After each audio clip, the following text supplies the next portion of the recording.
Again, as far as the length of your swing there, I think that's about right. And what we were just talking about there, the wrist is right where we want it. I mean, that's flat. That's what you're looking for at the top of the swing.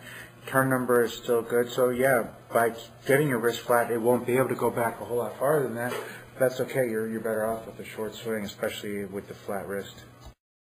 The bottom line with what we want you to do in keeping that right leg bend is that we want you to basically stay right where you looked at Anthony Kim there, but obviously he gets a lot of knee bend at the top of the swing, which is a good example for us.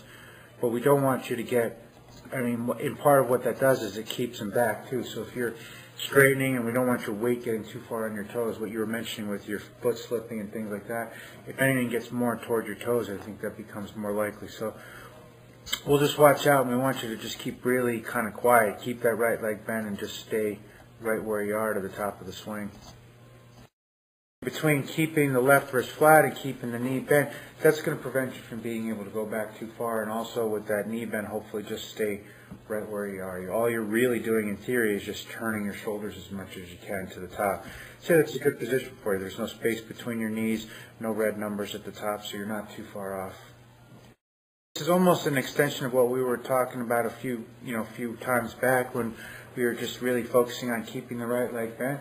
It's the same process, and it's almost like you're pushing that foot in the ground just so that you're real balanced. We don't want you getting on your toes and drifting toward the ball. This is nice position at the top. You're right on that line at the beginning. As you get to the top, you're still right on that line.